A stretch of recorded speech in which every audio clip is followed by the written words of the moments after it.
esse vídeo vai ser diferente, eu já te adianto por quê.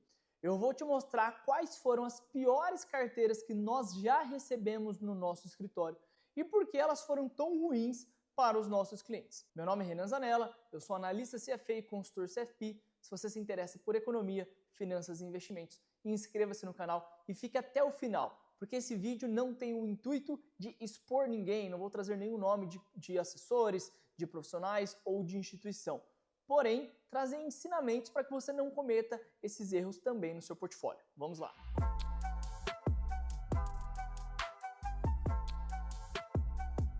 Antes de trazer exemplos da vida real, eu quero explicar o porquê nós recebemos esses clientes com essas carteiras. A Zanella Wealth é um escritório de consultoria independente, é um multifamily office que atende mais de 220 famílias pelo Brasil, com mais de 7 consultores, e nós trabalhamos no modelo transparente, no modelo sem nenhum tipo de comissionamento. Acontece que muitas das famílias que chegam até nós eram atendidas por esse modelo que gera conflito de interesse e muitas vezes também por profissionais que não eram tão capacitados. Então nós recebemos carteiras com produtos que não são adequados para aquele perfil, com produtos que não fazem o menor sentido para determinado investidor. E a ideia hoje não é expor ninguém, não vou citar nenhum nome, nada que seja confidencial, mas trazer ensinamentos para que você não cometa esses erros. E a gente pode utilizar o que o Taleb ensina como via negativa. Eu aprendo o que não fazer, isso já me ajuda muito naquilo que eu preciso fazer. Então, vamos ao nosso primeiro exemplo. O nosso primeiro exemplo é de uma empresa que eu comecei a atender com um valor bem relevante. Só na conta de uma das corretoras a gente está falando de um valor superior a 20 milhões de reais. E eu trouxe um pequeno trecho do que tem nessa carteira e alguns erros que me chamaram a atenção. Então, a primeira coisa que chama a atenção é que essa é uma carteira que tem mais de 2 milhões de reais em um CRA. E para você que não sabe, CRA é um tipo de título de renda fixa ligado ao agronegócio que é isento de imposto de renda para a pessoa física. Eu preciso frisar isso aqui, o CRA é isento de imposto de renda para a pessoa física. E a minha pergunta é, o que ele estava fazendo na conta de uma pessoa jurídica? É claro que uma pessoa jurídica pode investir em ativos que são isentos para a pessoa física, né? Legalmente ela pode fazer isso. Só que o mercado financeiro, ele é um mercado eficiente. Então, quando você tem um ativo que paga imposto e um ativo que não paga imposto, o mercado já ajusta a taxa para que o ativo que não paga imposto tenha uma taxa inferior. Então, nesse caso, o profissional que colocou um ativo isento de imposto de renda para uma pessoa jurídica, ele selecionou uma aplicação com rendimento menor do que ele poderia ter se tivesse uma aplicação com o mesmo risco de emissor ou com algo muito parecido, só que fosse tributado, que é o que acontece dentro de uma pessoa jurídica. O segundo erro nessa aplicação é que essa conta, a gente está falando de um valor de 20 milhões de reais. Então, foi alocado 10% da carteira, um pouco mais do que 10% na carteira, num único emissor. E por mais que seja um bom emissor, uma boa empresa, isso nunca deve ser feito. Você tem que respeitar algumas regras de bolso quando você vai aplicar em crédito privado. Uma delas que funciona para todo mundo é nunca concentrar mais do que 2,5% do seu portfólio num único emissor. Isso se tratando de um bom emissor. Então, colocar 10% da carteira num único ativo que é isento de imposto de renda para a pessoa física numa conta PJ não faz o menor sentido. E por último, algo que também chamou muita atenção, a taxa foi muito baixa, foi um título que pagava menos do que IPCA mais 5. É claro que no momento que aquela decisão foi tomada, a curva de juros não estava como está hoje, eram momentos diferentes do mercado. Agora, acreditar que comprar um ativo pagando IPCA mais 4,5 ainda tende a gerar um ganho de marcação ao mercado com o fechamento da curva é um speech maravilhoso para que a instituição ganhe comissão e ganhe dinheiro, mas que não é nem um pouco bom para o cliente. Então essa aplicação não era para pessoa jurídica, não deveria ser feita num valor tão relevante percentualmente, sem entrar no mérito do emissor, e foi com uma taxa muito baixa. Então naquele momento a gente tinha outras alocações melhores para serem feitas. Essa segunda carteira, ela tem alguns erros, eu vou trazer apenas algum deles, e é importante você saber que o que eu estou trazendo agora é uma foto atual. Quando essa carteira chegou há meses, a situação era muito pior. Então, repara bem, essa carteira ela tem 3,4 milhões em COI, ela tem 3,3 milhões em fundos de investimento, sendo que a maior parte desses fundos de investimento são fundos de private equity e também Venture Capital, e a gente tem um percentual em produtos estruturados. Em geral, quase metade do portfólio, na verdade era um pouco pior quando esse cliente chegou até nós, está em produtos complexos. E é algo que você precisa saber. No mercado financeiro, tudo que envolve muita engenharia financeira, tudo que é difícil demais para explicar, é porque possivelmente não é bom para o investidor, mas é bom para a instituição, para o fundo que está captando, para a pessoa que está recomendando. COI é um dos produtos que mais gera comissão para quem indica esse produto. Muitos COIs podem chegar a comissão de 4, 5 ou 6% do valor que foi aplicado. Fundos de private equity muitas vezes distribuem uma comissão de captação e depois tem uma taxa gorda de repasse também. E o principal ponto que eu não comentei para você, a gente está falando de uma carteira de 15 milhões em uma instituição, sem contar outros valores, onde metade dela estava em produtos estruturados, para um cliente que tem mais de 60 anos de idade, um cliente que busca estabilidade, conservador, que está acostumado em arrendar terras, então em ter um rendimento seguro, um percentual ali de valorização das suas terras, mas mais o rendimento que ele recebe das usinas, e não fazia o menor sentido correr esse tipo de risco.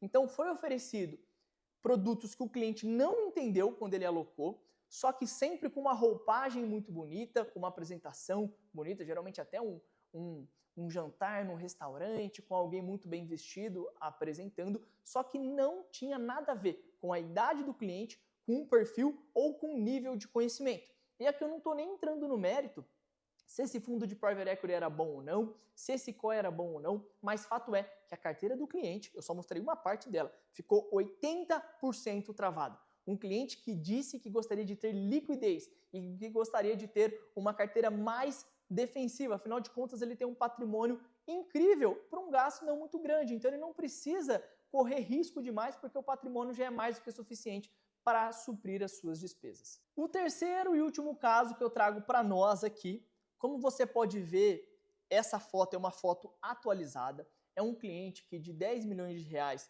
ele tem 46% em previdência, um cliente já com uma idade mais avançada, com filhos, que já fez todo o planejamento sucessório imobiliário com a sua holding, dentro das aplicações financeiras com previdência.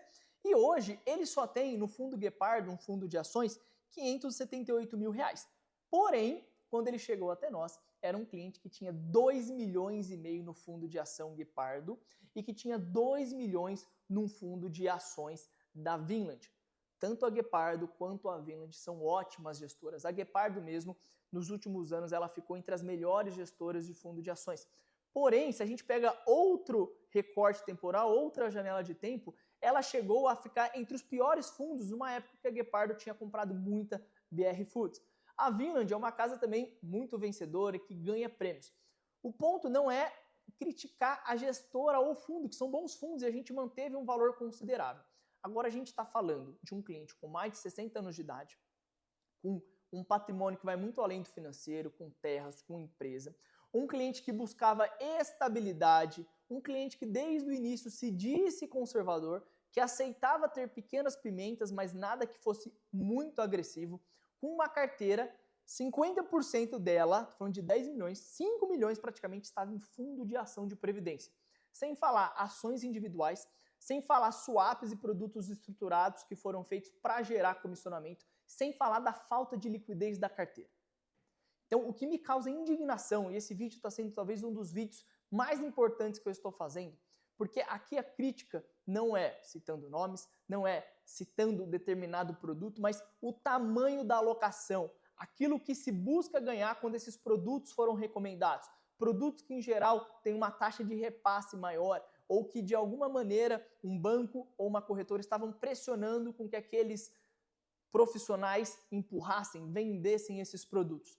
É por isso que eu não concordo com essa visão de venda, onde o profissional que cuida dos investimentos de uma família recebe por comissionamento.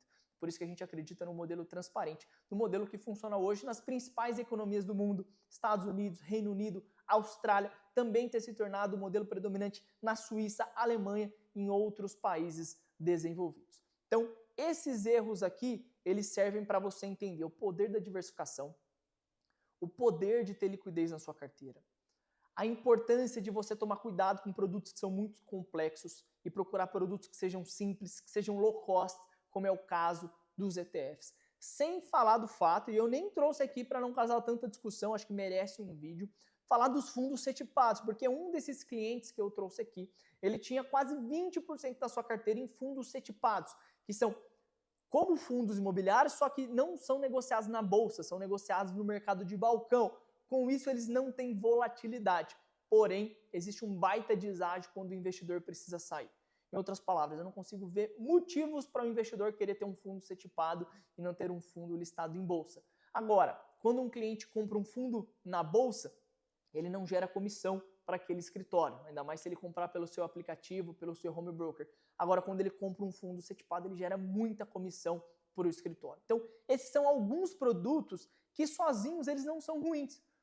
Um private equity não é ruim, um fundo de venture capital não é ruim. Eu ouso falar, hoje em dia é muito raro, mas já houve uma época em que você tinha COIs interessantes que geravam uma rentabilidade interessante para os clientes. Mas nesse tamanho, nesse volume, nessa proporção, foram alocações completamente erradas. E aquela primeira alocação que é destinada à pessoa física, um CRA, numa pessoa jurídica, num valor tão alto, com uma taxa tão baixa, aquilo para mim não tem cabimento. Por isso que eu digo que às vezes eu acho que não é só o conflito de interesse, é falta de capacidade. Eu espero que profissionais que estejam me assistindo não levem a mal esse conteúdo. Eu interajo com vários profissionais, com bancários, com assessores, com outros consultores, com colegas de profissão, e aqueles que são competentes, que fazem um bom trabalho, precisam ser recompensados e reconhecidos por isso. Mas a verdade é que hoje, infelizmente, a nossa profissão vê casos que chegam a assustar. Eu poderia trazer mais casos, eu trouxe apenas 3, mas eu poderia trazer casos de senhoras com mais de 70 anos, com a carteira toda travada em NTNB 2060, em títulos muito longos que geram comissão para o escritório. Mas eu vou deixar para uma segunda parte. Eu quero saber se você gostou desse vídeo, se deu para aprender com ele, qual outro erro você já teve na sua carteira ou já viu algum familiar, um conhecido tendo na sua carteira, e faz um favor, compartilhe esse conteúdo para que ele chegue no máximo de pessoas possíveis. Até a próxima!